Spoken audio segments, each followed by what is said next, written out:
안녕하세요. 네, 반갑습니다. 저는 모세엄마 조영애 집사입니다.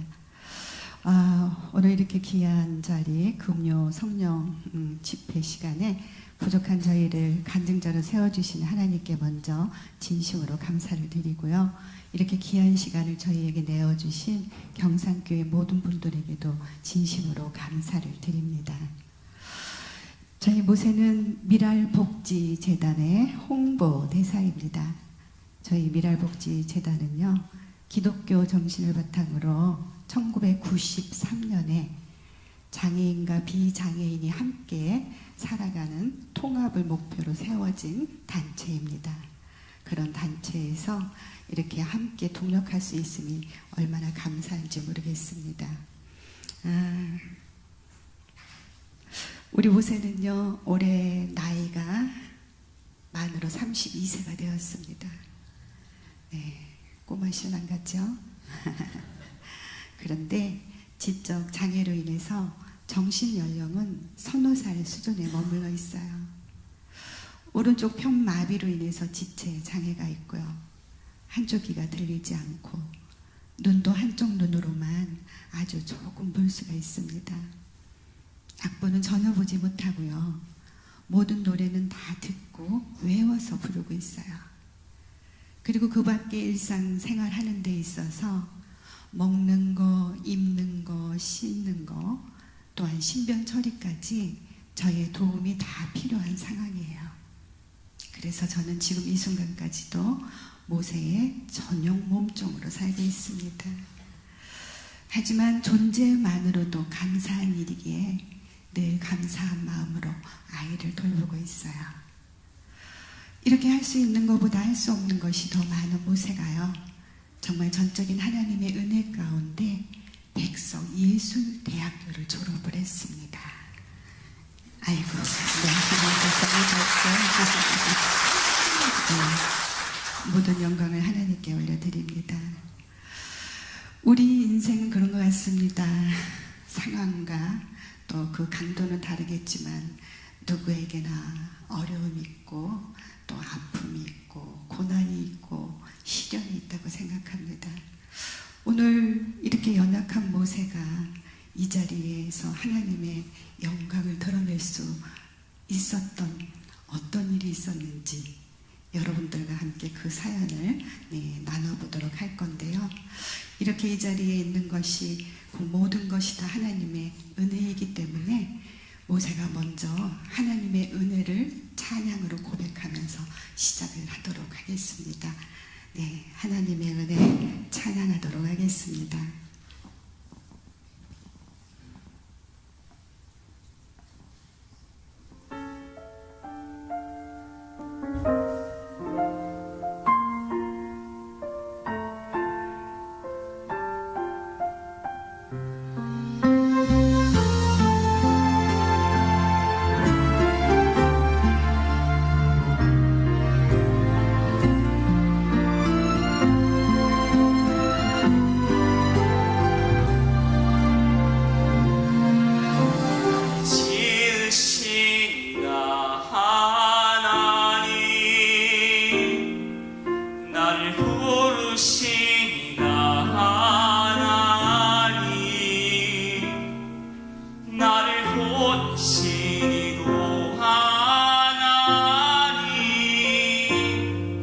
나의 나를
아멘.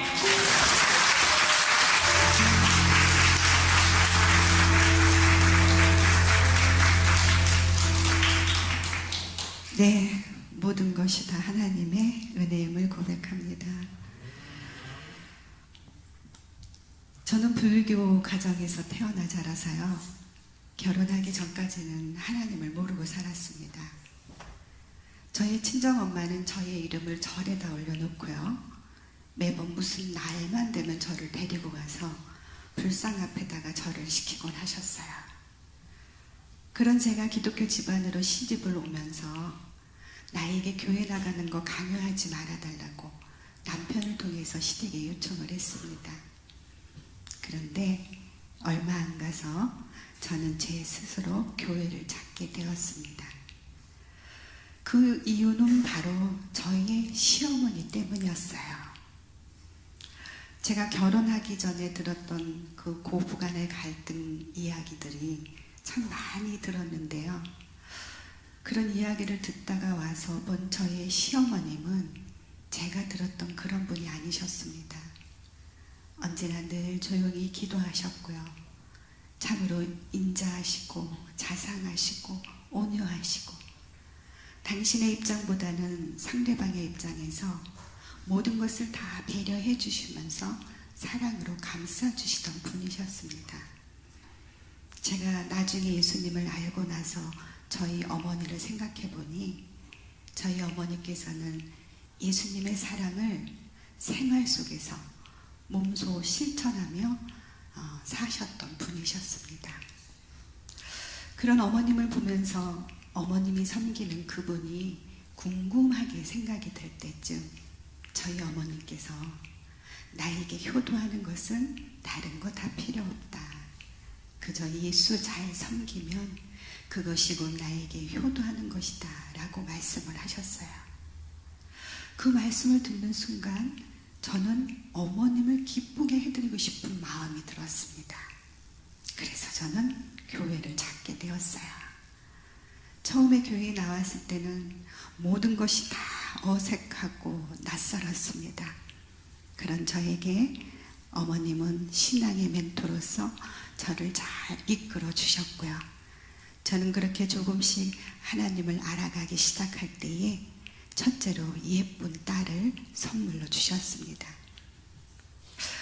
고사리 같은 두 손을 모으고 내 동생 살려달라고 흐느끼던 그 아이는 어느새 자라서 지금은 한 아이의 엄마가 되었고요. 누구보다도 저를 잘 이해해주며 기도해주는 든든한 동력자가 되었습니다. 둘째 아이 모세를 가졌을 때는 제가 묻지도 않았는데 의사분께서 아들이라고 일러주시더라고요. 저는 그 아들이라는 말이 왜 그리도 기뻤던지요. 저의 입가에선 미소가 떠날 줄 몰랐습니다. 하지만 그 기쁨도 잠시 얼마 지나지 않아 정말 저희 부부가 감당하기에는 너무나도 큰 시련이 기다리고 있었습니다. 임신 4개월 말경에 초음파 검진을 통해서 아이의 머리 뒤쪽 부분에 뼈가 형성이 되지 않아 탁구공만하게 구멍이 생겼는데요. 지금도 구멍이 이 뒤에 그대로 있습니다. 그 구멍으로 안에 들어 있어야 할 뇌가 밖으로 다 흘러나와서 아기가 살 수 없다는 진단을 받게 되었어요. 저는 정말 큰 충격을 받았습니다. 어머니께서는 목사님께 신방을 요청했고요. 저희 가족 모두는 그 보이지 않는 생명이 가여워서 눈물로 기도하며 예배를 드렸습니다. 그리고 오진일 가능성을 염두에 두고 한 주간 동안 기도하고 가서 다시 재검진을 받기로 했을 때, 그때 저는 처음으로 하나님 앞에 간절한 마음으로 무릎을 꿇었습니다. 그렇게 간절한 마음으로 기도하고 가서 다시 재검진을 받았지만 결과는 마찬가지였고요. 의사분께서는 낙태를 권유했습니다. 산부인과 의사분들 전체 회의에서 이러한 경우에는 도저히 아기가 살 수 없고 산모도 위험할 수 있으니 낙태를 해야 된다고 최종적으로 결론을 내리고 통보를 해왔습니다. 그때는 저희도 어쩔 수가 없어서 낙태 수술 날짜를 잡고 병원에 입원을 했어요. 환자복을 갈아입고 수술을 대기하고 있을 때 목사님께서 위로차 신방을 오셨습니다. 그리고 성경 말씀, 우리가 함께 읽은 본문 사무엘상 1장 12절에서 18절 말씀을 가지고 한나의 기도라는 제목으로 예배를 드렸습니다. 그 하반절 내용에 보면 그랬잖아요. 엘리가 대답하여 이르되 평안히 가라. 이스라엘의 하나님이 내가 기도하여 구한 것을 허락하시기를 원하노라 하니 이르되 당신의 여종이 당신께 은혜 있기를 원하나이다 하고 가서 먹고 얼굴에 다시는 근심빛이 없더라. 성경 말씀을 알지도 못했던 제가 그 말씀을 받는 순간 마음에 평안이 찾아왔습니다. 그리고 그때까지 한 번도 느끼지 못했던 아이의 미세한 태동을 느끼게 되었고요. 그 순간 인위적으로 이 생명을 해야지 말아야 되겠다는 마음과 함께 낙태 수술을 포기하게 되었습니다. 이렇게 해서 그때 아이는 낙태 수술을 포기하게 되었고요. 입원과 퇴원을 반복하면서 10개월을 채워서 1992년 8월 4일 제왕절개 수술을 통해서 아이는 세상에 오게 되었습니다. 아이를 안고 신생아실로 향하던 간호사분께서 다급한 목소리로 저희 보호자를 찾아 남편이 신생아실 앞으로 달려갔는데요. 그곳으로 많은 구경꾼들이 모여들기 시작했답니다. 참으로 머리만한 뇌가 내막에 쌓인 채로 밖으로 흘러나와 있었습니다. 출산 후에 수술을 해도 죽고 안 해도 죽는다라는 의사분의 말에 저희 남편이 물었답니다. 이 아이를 살릴 수 있는 방법이 없냐 물으니 의학적으로는 1%의 희망도 없다라는 얘기를 했대요. 그래서 그러면 이 아기가 수술을 해서 산다고 하면은 그러면 그것은 의학이 한 일이 아니라 하나님께서 하신 일이겠네요 라고 물으니 맞다고 얘기를 했고요. 그러면 우리 가족 모두는 모든 것을 전적으로 하나님 앞에 맡기고 기도할 테니 의사분들은 최선을 다해서 수술을 해주세요 라고 해서 태어난 지 3일째 되는 날 밖으로 나온 뇌를 모두 절단하는 수술을 했습니다. 대뇌의 70%, 소뇌의 90% 이상을 절단을 해서 이제 아기는 보지도 못하고 듣지도 못하고 걷지도 말하지도 못하며 온몸의 장애가 너무 극심해서 얼마 살 수 없을 거라는 이야기를 했습니다. 아니나 다를까요? 수술 후에 아기는 온몸을 부르르 떠는 전신경련과 함께 호흡곤란이 찾아왔고요. 병원 측에서는 예상했던 마지막 순간이 온 것이라고 이야기를 했습니다. 그때 옆에서 아기가 고통당하는 모습을 가슴 아프게 지켜보고 계셨던 저희 시어머니께서는 마지막 순간이 온 것이라는 이야기를 듣자마자 평소에 자주 다니시던 산으로 달려가셨습니다.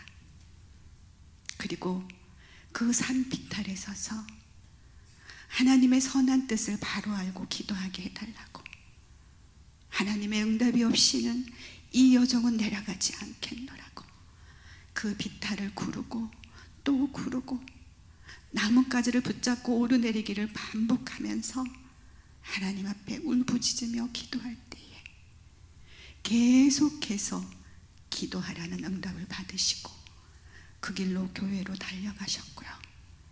그날 밤부터 한 주간 동안 작정 철야 기도에 들어가셨습니다. 기도하시다가 지쳐서 강단 앞에 쓰러져 있는 모습을 늦은 시각에 기도하러 나오셨던 목사님께서 보시고, 그때가 여름 휴가철이었는데 전 교인에게 휴가 반납을 선포하시면서 온 교회가 깨어서 하루에 2번에 걸친 100일 특별 기도회에 들어갔습니다. 며칠 후 아기는 평온해졌고요. 하나님의 승리였습니다. 이때 저희 시어머니께서는 당신의 편안함을 버리시고 당신의 거처를 아예 교회로 옮기셨습니다. 그리고 하시는 말씀이 사람들은 남의 일은 3일이면 잊어버린단다.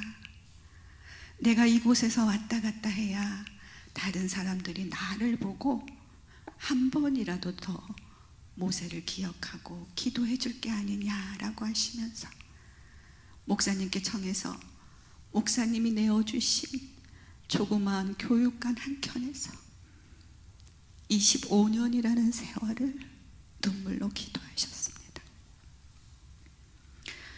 저희 어머님의 연세가 올해 99세가 되셨어요.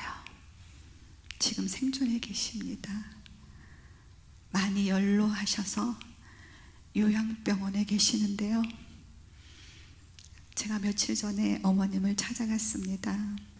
이렇게 정신도 좀 약간씩 왔다 갔다 하셔요. 그래서 제가 그랬어요. 어머니, 지금도 기도하세요? 라고 부르니까 저희 어머니께서 내 입술이 움직이는 한 나의 기도는 끊지 않는다 라고 말씀을 하시더라고요.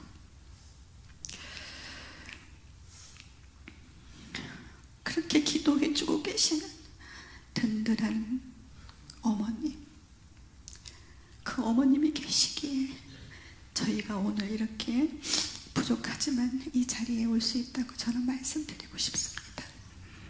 그리고 지금까지도 중보 기도해주고 계시는 많은 분들이 계셔요. 그분들의 기도 때문에 우리가 이렇게 도구로 쓰임받고 있다고 또 말씀드리고 싶습니다. 여기까지 오기는 정말 많이 힘들었어요. 그래서 저는 정말 하나님 원망도 참 많이 했습니다. 하나님은 또 안 계신다고도 저는 그렇게 생각도 하고 했는데요. 그 하나님은 언제나 저의 등 뒤에 계셨더라고요. 지금도 우리 눈에는 보이지 않지만 그 하나님이 우리의 등 뒤에서 우리가 힘들어 주저앉고 싶을 때마다 우리에게 새 힘으로 일으켜 세워주고 계십니다. 네, 이제 그분을 찬양할까 합니다.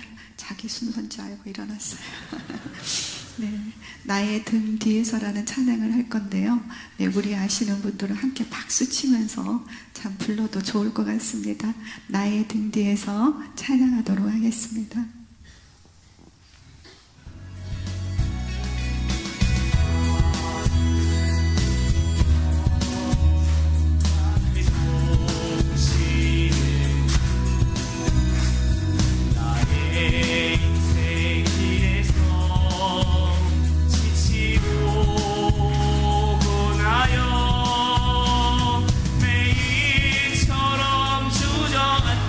싶을 때 나의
경산교회인데. 네, 아까 경산중앙교회 얘기를 했더니 그게 입력이 됐나 봐요. 네, 경산교회 화이팅입니다.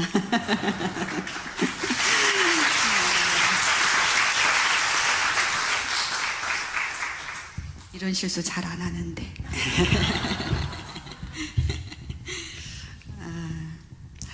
몸무게가 미달이라는 이유로 퇴원이 안 된다는 것을요, 퇴원 후에 아기에게 일어나는 일은 어떠한 것도 병원 측에 책임을 묻지 않겠노라는 각서를 쓰고서 아이를 강제로 퇴원을 시켰습니다. 저희는 바로 성전으로 달려갔고요, 목사님께 기도를 받고 집으로 돌아왔습니다. 33일 만에 가족의 품으로 돌아온 아기의 모습은 정말 너무나도 비참한 모습이었어요. 머리는 찌그러진 냄비 모양이었고요, 몸은 뼈의 가죽만 비비 틀어져서 꽈배기처럼 꼬여 있었습니다. 정말 눈 뜨고 보기 힘들 정도의 모습이었어요. 지금 살아서 숨을 쉬고 있다는 그 자체가 바로 기적이었습니다. 우유 한 모금을 제대로 삼키지를 못했어요. 아기는 눈만 뜨면 울어댔습니다. 눈물을 흘리고 입을 벌려 마구 울어댔는데 그 우는 아이의 입에서는 울음소리조차 나오질 않았습니다. 그리고 어떠한 반응도 보이질 않았어요. 그렇게 아무런 반응 없는 아이를 보면서 저는 기도했습니다. 어떤 모습이라도 좋으니 그저 살아서 내 곁에만 있게 해달라고 간절한 마음으로 기도하면서 사랑을 다해서 보살펴 주었습니다. 그런데 아이에게 뇌를 잘라낸 합병증으로 인해서 뇌수종이 찾아왔고요, 그로 인해서 뇌출혈을 일으켰습니다.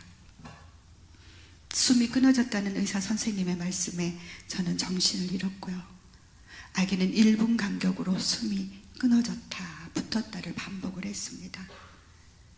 응급으로 뇌출혈 수술을 받고 중환자실에 있는 아기를 보러 갔어요. 피투성이가 된 모습으로 산소호흡기를 의존한 채 고통스러워 신음하고 있는 아기의 모습을 보면서 내가 그 고통을 대신해 줄 수 없음에 살아만 달라고 한 것이 꼭 나의 욕심인 것만 같아서 아기에게 너무나도 미안했어요. 그래서 중환자실이 떠나가라고 통곡하며 울어댔습니다. 그때 옆에서 조용히 기도하고 계셨던 저희 시어머니께서 하나님의 선한 뜻이 분명히 있을 거다, 우리 믿고 기도하자라고 해서 저는 어머님을 따라 하나님의 선한 뜻을 쫓아 기도하기 시작했어요.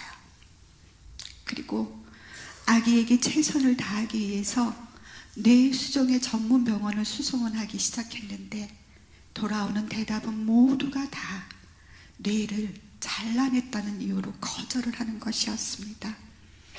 그래서 그 문제를 놓고 또 하나님 앞에 기도했어요. 그랬더니 한 달 만에 하나님의 응답하심으로 말미암아 지금의 서울 성모병원으로 아이를 옮길 수 있게 되었습니다. 그때 당시에 뇌수종 수술을 성공적으로 마치신 박사님을 만나게 되었고요, 그 박사님께로부터 머리에 관을 받고 그 관에 호스를 연결해서 지금도 이렇게 목을 지나 위 속으로 인공적으로 뇌수를 흐르도록 하는 수술을 했습니다. 그런데 1년 뒤에 그 관이 막히면서 다시 뚫는 재수술을 해야만 하게 되었어요. 이렇게 아기는 4번의 뇌수술과 뒤틀어진 다리를 교정하기 위해서 2번의 수술을 더해서 총 6번의 수술을 했는데요, 정말 하나님의 은혜 가운데 아기는 장하게도 잘 견뎌 주었습니다. 저희는 수술비로 인해서 참 많은 빚을 지게 되었어요. 그런데 설상가상으로 남편이 하던 일이 잘못되면서 정말 큰 어려움에 닥치고 말았습니다. 어느 한 곳도 도움을 요청할 만한 곳이 없었어요. 너무나 힘들어 모든 것을 포기하고 싶을 때 하나님은 저희 부부에게 무릎 꿇어 기도하게 하셨습니다. 그리고 하나님이 저희 남편에게 은혜를 주셨어요. 여보, 우리는 절대로 포기해서는 안 돼. 우리가 지켜줘야 할 아픈 아이가 있잖아요. 그리고 이제 우리는 더 이상 내려갈 곳이 없기 때문에 이제 올라갈 일만 남아있으니 우리 조금만 힘내서 위로 올라갑시다 라는 말을 했어요. 그 말을 듣는 순간 저는 하나님 앞에 감사했고요, 남편에게도 너무나도 고마웠습니다. 그래서 남편에게 저도 조금이나마 보탬이 되고자 아이를 데리고 할 수 있는 일을 찾아서 했습니다. 그래서 제가 한 일은요, 목욕탕 청소, 우유 배달, 커피 자판기, 음료수 자판기 관리 등등. 내가 아이를 데리고 할 수 있는 일은 찾아서 최선을 다해서 열심히 일했고요. 내가 할 수 없는 부분들, 그런 부분들은 간절한 마음을 담아 하나님 앞에 기도했습니다. 그렇게 열심히 살아가는데 한번 어려워진 환경은 그렇게 일어나기가 힘들더라고요. 그래서 솔직히 힘들 때마다 하나님 원망 많이 했습니다. 하나님은 나를 사랑하신다면서 왜 이렇게 나에게 고난만 안겨주느냐고. 아픈 아이가 있으면 경제적인 여건이라도 좀 좋게 해줘야 되는 게 아니냐고. 그때는 제가 하나님의 선한 뜻을 몰랐기 때문에 세상의 모든 고통, 고난은 그냥 저 혼자 짊어진 줄 알았어요. 그래서 그렇게 몇 날 며칠을 하나님을 원망하며 울어댔습니다. 하나님 원망하는데 너무나 많이 힘들더라고요. 그 힘든 순간에 제가 옆을 돌아다 봤는데 이 아이가 이렇게 천진난만하게 저를 바라보고 있었어요. 그때 저 또 회개했습니다. 내가 그렇게 사랑만 달라고 간절하게 기도했던 이 아이를 살려주었는데 내가 여기서 다른 것을 더 바란다면 그것은 욕심이고 사치라는 생각이 들었어요. 그래서 그 순간부터 있는 것에 감사하기 시작을 했습니다. 그랬더니 세상이 달라 보이기 시작하더라고요. 남들은 돈 주고 와야 목욕을 하는데요, 저는 돈을 벌면서 매일같이 사우나를 하고 있더라고요. 감사했더니 그렇게 세상 보는 눈이 달라지기 시작을 했습니다. 그래서 그때부터 저는 있는 것에 감사하면서 믿음으로 기도하기 시작을 했어요. 그랬더니 저의 기도에 응답도 해주시고 감사의 조건들을 날로 더해 주시기 시작하셨습니다. 아무것도 할 수 없는 아이를 보면서 하나님, 이 아이가 그저 자기 스스로 혼자서 앉았다 누웠다만이라도 할 수 있게 해주세요라는 기도를 간절하게 했는데 어느 날 앉게 하셨습니다. 하나님, 서게 해주세요라는 기도를 했는데 서고 걷게까지 하셨어요. 하나님, 말을 할 수 있게 해주세요라는 기도를 간절하게 했는데 5살 때의 말문이 트이면서 처음으로 쏟아낸 단어가 바로 사도신경과 주기도문이었습니다. 아픈 아이를 데리고 제가 할 수 있는 일은 기도생활, 예배생활이었어요.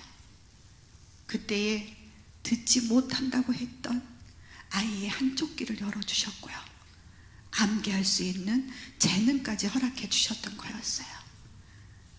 그래서 이 아이가 그 모든 소리를 다 듣고 외우고 있다가 자기의 신앙을 고백이라도 하듯이 말문이 트였을 때에 사도신경과 주기도문을 줄줄이 쏟아내서 함께 예배드렸던 사람들을 놀라게 했고요, 하나님께서는 영광을 받으셨습니다. 그때부터 이 아이는 각종 모든 소리를 다 따라하기 시작을 했어요. 그래서 저희 교회에서 아이의 별명이 앵무새였습니다. 그리고 먹지도 못하고 성장하는 아이를 보면서 기도 먹고 자라는 아이라는 별명도 얻게 되었어요. 그리고 지금까지도 너무 신기하고 감사한 일은요, 그 모든 소리를 다 따라하는 이 아이가 나쁜 소리는 또 싹 걸러내요. 저 소린 나쁜 소린데 라고만 하죠. 지금까지도 이 입 밖으로 나쁜 소리를 한 번도 내어본 적이 없답니다. 이걸 무엇으로 설명할 수 있겠어요? 하나님의 은혜라고 밖에는 설명할 길이 없습니다. 7살 때까지 아이가 할 수 있는 일은 거의 없었습니다. 한쪽 귀로 들리는 그 소리에 민감한 반응을 보일 뿐이었어요. 그래서 저희 시어머니께서 또래의 아이들 소리만이라도 들으라고 성교원회를 데리고 다녔습니다. 성교원에서 재롱잔치 할 때에 저희 어머님께서 우리 모세에게도 무언가를 시키고 싶으셔서 그 암기 재능이 있는 걸 아시고 요한복음 15장 1절에서 16절까지의 말씀을 암송을 시켰어요. 그리고 찬양도 곧장 이렇게 따라 불렀어요. 그래서 찬양도 한 곡 부르게 했습니다. 그런데 찬양이 끝나고 난 다음에 많은 분들의 반응을 보게 되었어요. 그 반응을 보면서 하나님이 저희 부부에게 모세가 할 수 있는 것은 노래다라는 것을 알게 하셨고요. 그때부터 아이에게 집중적으로 노래를 들려주고 또 들려주고 시키고를 반복을 했습니다. 재롱잔치가 끝나고 난 후에 한 자매가 저를 찾아와서는 모세의 찬양 소리가 귓전에서 떠나지 않으니 모세의 찬양을 매일같이 들을 수 있게 녹음을 좀 했으면 좋겠어요 라고 하더라고요. 근데 그 자매는 저희 교회 자매가 아니었습니다. 그래서 그 자매네 교회에 가서 이렇게 오르간을 치면서 찬양을 몇 곡을 녹음을 했거든요. 그때 7살 때 불렀던 그 생생한 목소리, 그 찬양이 지금 준비되어 있습니다. 네, 어떤 찬양을 불렀을까요? 네, 나는 행복해요. AR 부탁드립니다.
나는 행복해요. 제사함 받았으니.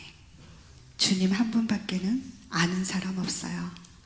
우리 모두의 고백이 되었으면 좋겠습니다. 이렇게 따라만 하던 아이의 입에서요, 자기 자신은 하나님을 찬양하는 것이 자기의 삶이라는 고백을 했습니다. 그 고백을 듣는 순간 저희 시어머니께서 저에게 기도 제목을 주셨어요. 모세가 세상을 무대 삼아 하나님을 찬양하는 사람이 되게 해달라라는 기도를 하라는 것이었어요. 그래서 저는 그 기도를 했습니다.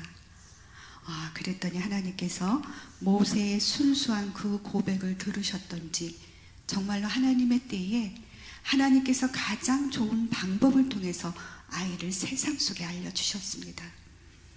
2013년도 1월 29일 평창 동계 스페셜 올림픽 개막식에서 생방송으로 애국가를 부르게 하고서 하나님께서는 영광을 받으셨습니다. 그리고 많은 사람들은 희망을 노래하는 기적의 청년이라는 타이틀과 함께 힘찬 격려와 응원의 박수를 보내주었어요. 그리고 정말 먹고 살기 힘들어서 국내 여행조차도 생각하지 못하고 살던 저를요, 하나님께서 미국을 보내주셨습니다. 미국에서 장애 선교를 하고 계시던 선교사님께서 우간다에다가 장애인 학교를 건립하기 위해 기도하고 계시던 중에 모세의 소식을 접하고 나서 모세와 함께 그 일을 하면은 정말 더 은혜스러울 것 같다라는 기도의 응답을 받으시고요, 저희를 미국으로 초청을 해 주셨습니다. 그래서 저희는 2달여 동안 미국 12개주를 다니면서 하나님의 살아계심을 찬양하며 영광 올려드렸어요. 플러튼시에서는 시장님께서 저희를 시로 초청을 해주셨고요. 이렇게 연약한 몸을 가지고 이 먼 곳까지 와서 희망을 노래해 주어 고맙다면서 명예 시민 증서까지 받는 영광 또한 누리게 하셨습니다. 저는 매 순간이 감사했어요. 그런데 이 약한 아이를 데리고 12개주를 다닌다는 것이 또 그렇게 쉽지만은 않더라고요. 그래서 한날 제가 모세한테 그랬습니다. 엄마는 너무나도 감사한 일인데 지금 너무나도 힘이 들어. 나는 빨리 집에 갔으면 좋겠다라고 했더니 글쎄 저보고 혼자 가라고 하더라고요. 그래서 선교사님이 너는 왜 안 가게? 라고 물었더니 자기는 미국 체질이래나 어쨌든 네, 그런데 모세의 생각은 그게 아니었습니다. 저희가 미국에 가자마자 하루가 멀다 하고요, 찬양을 했어요. 어떤 날은 1부, 2부, 3부까지 찬양을 했거든요. 그랬더니 이 아이는 그냥 미국이라는 곳은 찬양하는 곳인 줄 알았던 거예요. 그래서 자기는 여기서 찬양할 테니 저보고 혼자 가라 그래가지고 처음에 데리고 오는데 애 좀 먹었던 그런 에피소드가 있었습니다. 저희는 또다시 미국 샌프란시스코와 시애틀, 캐나다, 밴쿠버를 가게 되었고요. 그곳에서 장애 사역을 하시는 선교사님들과 또 장애아를 키우면서 힘들고 지치신 부모님들과 그의 가족들에게 하나님의 사랑으로 서로 위로하고 격려하고 회복하게 하셨습니다. 그리고 그 다음에 또 세계 장애인의 날 기념식이 또 뉴욕에서 있었는데요. 저희를 또다시 그곳으로 보내주셨고요. UN 본부에서 모세의 입을 통해 하나님은 찬양으로 영광을 받으셨고, 모세는 많은 분들의 기립박수를 받으며 승리하며 돌아오게 하셨습니다. 이렇게 하나님께서 부족하고 연약한 모세를 통해 일하시기 시작하시더니요, 이번에는 또 공영방송을 예비해 두셨더라고요. 보셨는지 모르겠습니다만 노래가 좋아, 네, 그 프로에서 최초 4연승 명예졸업을 하게 되었어요. 그 명예졸업할 때 모세가 방송에다가 대고서 하나님 감사합니다를 3번을 외쳤습니다. 그게 녹화방송, 편집방송이에요. 그런데 하나님께서 참 희한하게도 편집할 수 없는 부분에다가 모세의 입을 통해 하나님 감사합니다를 외치게 했습니다. 그 일로 인해서 저희는 정말 각종 아침마당, 휴먼 다큐, 톡소다 등등 정말 여러 방송에 출연을 하게 되었고요. 믿지 않는 세상 많은 분들에게까지도 모세의 기적을 알려주셨습니다. 그래서 저희는 정말 수많은 곳으로부터 초청을 받으며 전국을 누비게 되었고요. 오늘 또 이 자리까지 오게 되었습니다. 저희가 지방을 이렇게 참 많이 다닙니다. 그러면 이제 휴게소에 잠시 들려요. 그럼 많은 분들이 알아보시고 이 차림으로 가니까 어디 연주하러 가나 봐요 라고 물어요. 그러면 이렇게 교회에 오는 길에는 교회에 하나님 찬양하러 가요 라고 하고요. 예배 마치고 가는 길에 물으면 교회에서 하나님 찬양하고 가요 라면서 이렇게 모세의 입을 통해서 하나님을 증거하게 하고 계십니다. 의학적으로는 보지도 못하고 듣지도 걷지도 말하지도 못하며 온몸의 장애가 너무 극심해서 얼마 살 수 없을 거라던 의료진들의 말을 모두 뒤집고요. 비록 많은 부분들이 부족하고 연약하지만 이 아이의 입을 열어주셨고 또 말하게 하시고 그 말하는 입으로 하나님을 찬양하는 걸작품으로 만들어 주셨습니다. 그리고 또 잘린 뒤도 다시 자라게 하셨어요. 지금 60%까지 채워진 상태입니다. 저희가 앉게 해주세요, 서게 해주세요, 걷게 해주세요, 말하게 해주세요 라고 기도했을 때 앉고 서고 걷고 말하게 된 것이 그 60%의 내가 채워지면서 가능해졌던 일이었던 것이었습니다. 이렇듯 사람이 아무것도 할 수 없을 때에 하나님께서는 은혜를 베풀어 주셨습니다. 모세에게만 일어난 기적이라고 생각하시나요? 네, 그렇지 않습니다. 지금 우리가 이렇게 함께하는 이 시간이 바로 우리에게 허락하신 기적이라는 사실이에요. 우리에게는 아무렇지도 않은 것 같은 이 평범한 일상이요, 지금도 누군가에게 아주 간절한 기도가 되고 있다는 사실입니다. 그 사실을 기억하시면서 감사하셨으면 좋겠습니다. 그리고요, 참 그런 것 같습니다. 사람이 10개 중에 9개를 가지고 있으면서도 4개 없는 그 한 가지 때문에 힘들어하고 계신 분들이 참 많이들 계시더라고요. 이곳에는 그런 분들이 없을 줄 압니다. 그런데 만약에 혹여라도 그런 분이 계시다면 지금 이 순간부터 없는 것에 불평하는 것이 아니라 있는 것에 감사하셨으면 좋겠습니다. 그래서 고난이 기쁨이 되고 절망이 희망이 되고 하나님의 때에 하나님께서 베풀어 주시는 그 은혜로 말미암아 축복을 누리시는 여러분들이 다 되셨으면 좋겠습니다. 있는 것에 감사하면서 믿음으로 기도하셔서 승리하는 여러분들 되셨으면 좋겠어요. 그리고 한 가지 부탁이 있습니다. 지금도 저희 미랄복지재단에는 여러분들의 기도가 절실하게 필요한 장애 아동들이 많이 있습니다. 그 아동들을 위해서 기도해 주셨으면 감사하겠습니다. 그리고 혹시 들어오시면서 그 팜플렛을 받으셨는지 모르겠습니다. 그 팜플렛에 보시면은요, 저희 미랄복지재단에서 하는 사업들이 소개가 되어 있습니다.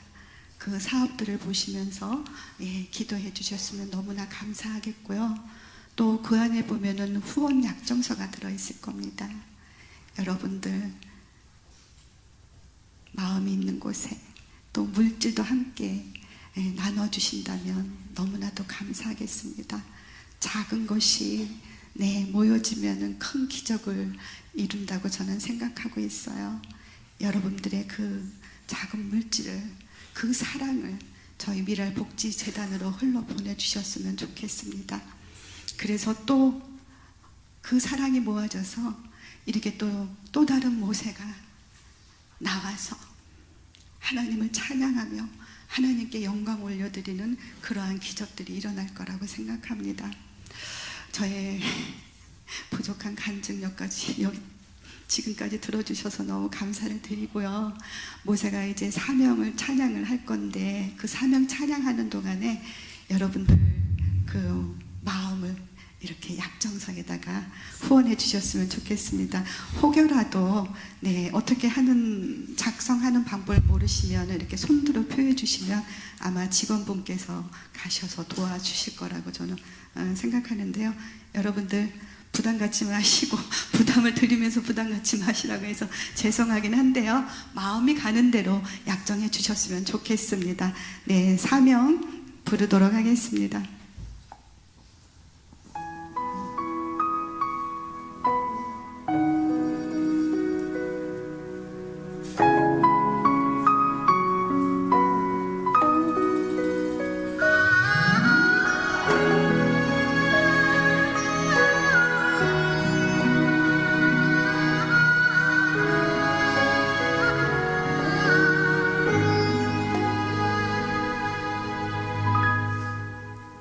주님이 홀로 가신 그 길 나도 따라가오.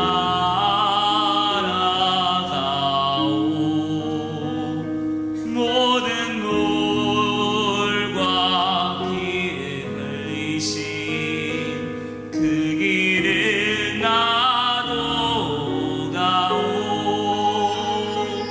험한 산도 나는 괜찮소. 바다 끝이라도 나는 괜찮소. 죽어가는 저들 위해 나를 버리길 바라오. 아버지 나를 보내주오. 나는 달려가겠소.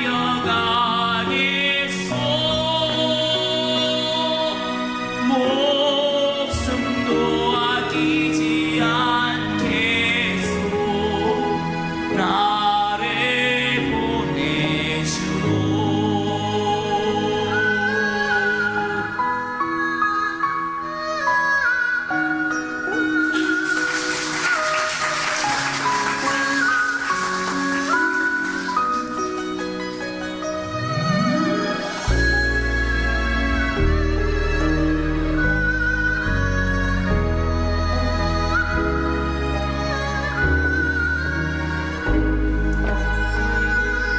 험한 산도 나는 괜찮소. 바다 끝이라도 나는 괜찮소. 죽어가는 저들 위해 나를 버리길 바라오. 아버지 나를 보내주오. 나는 달려가겠소.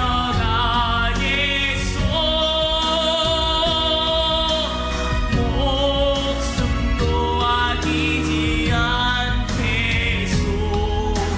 나를 보내주오. 세상이 나를 미워해도 나는 살아가겠소.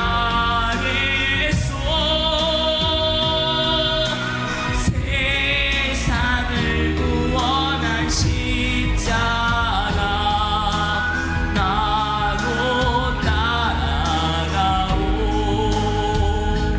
생명을 버리면서까지 나를 사랑한 당신, 이 작은 나를 받아주오.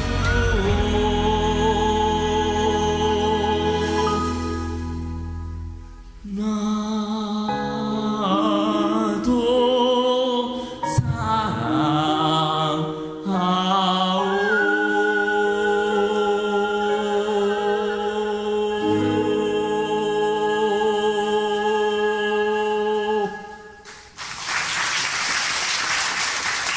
아멘. 생명을 버리시면서까지 우리를 사랑하신 그 하나님의 은혜. 우리가 세상에서 기적을 만드는 것도 사랑이라고 생각을 합니다. 여러분들, 우리 주위에 힘들고 어려운 이웃들을 향해 기도해 주시고요. 그들에게 손 내밀어 주시고 기댈 수 있는 어깨도 함께 내주셨으면 좋겠습니다. 우리가 함께 살아가는 세상, 아름다운 세상을 만들어가는 데에 여러분들 많이 동참해 주셨으면 좋겠어요. 불가능을 가능케 하신 그 하나님이 바로 우리들의 하나님이라는 사실을 기억하시면서요, 모든 영광을 하나님께 올려드립니다. 저희가 찬양을 한 곡, 찬양이 아닌데 많은 분들이 찬양보다 더 은혜스럽다고 해서 모세와 제가 함께 불러드릴 건데요. 혹여라도 작성하지 못하신 분들 계시다면 그 사이에 작성해 주셨으면 좋겠고요. 또 제가 간증집을 가져왔어요. 제가 직접 써서 좀 많이 서툴긴 한데요. 솔직하게 써 내려간 글입니다. 10,000원에 드리고 있는데요. 그 수익금은 전액 미랄복지재단으로 후원이 되고 있습니다. 여러분들 한 권씩 구입하셔서 또 함께 동참해 주셨으면 좋겠습니다. 늘 주 안에서 건강하시고요. 행복하셨으면 좋겠습니다. 사랑을 위하여 부르면서 마치도록 하겠습니다. 감사합니다.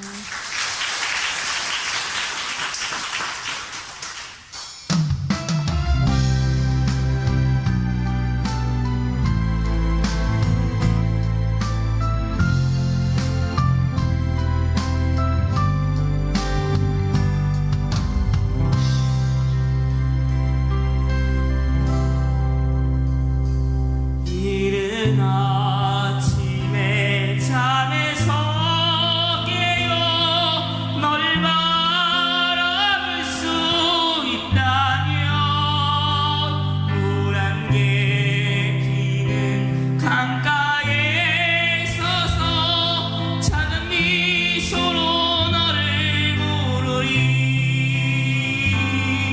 하루를 살아도 행복할 수 있다면 나는 그 길을 택하고 싶다. 세상이 우리를 힘들게 하여도 우리 둘은 변하지 않아. 너를 사랑하기에 저 하늘 끝에 마지막 남은 진실 하나로 오래 두어도 진정 변하지 않네. 사랑으로 남게 주어.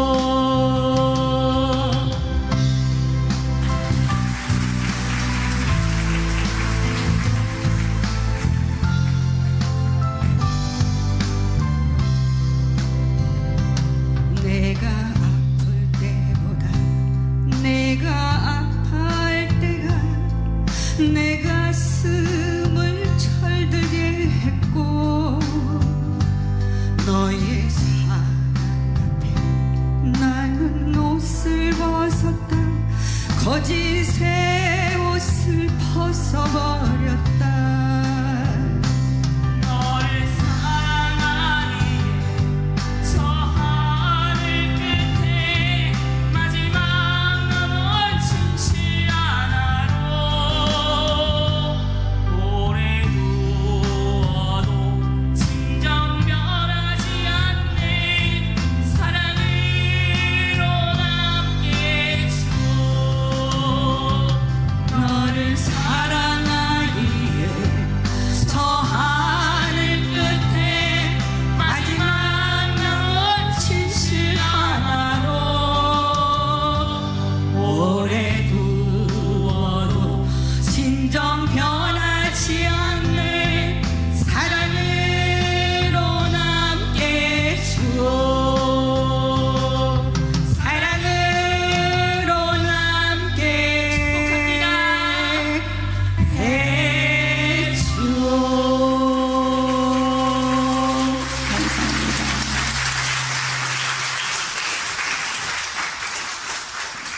네, 그 자리에 잠깐 한번 서 계시고요.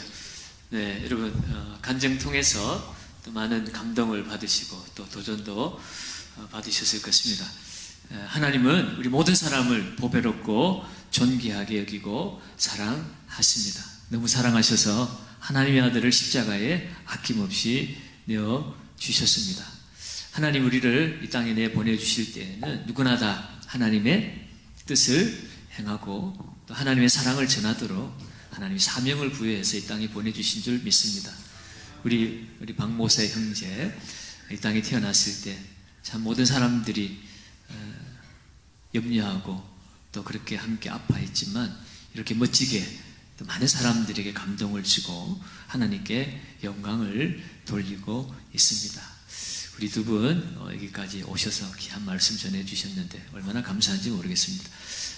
멀리 여기까지 오는데 오늘 주말이잖아요. 차가 많이 막혀가지고 2시에 출발했는데 8시에 도착을 하셨으니 얼마나 피곤하시겠어요. 그럼에도 아낌없이 또 이렇게 달려오셨고 또 이제 마치고 바로 또 화성까지 또 먼 길을 가셔야 합니다. 가시는 길에 또 하나님께서 안전하게 또 인도해 주시도록 계속 기도해 주셨으면 좋겠고요. 먼저 우리 너무 이렇게 우리를 위해서 여기까지 와 주신 것에 대해서 감사하는 마음을 한번 우리 표현했으면 좋겠습니다. 우리 교회 방식으로 사랑하고 축복합니다. 네, 우리 한번 인사하겠습니다. 사랑하고 축복합니다. 네, 우리 한번 더 크게 박수하겠습니다.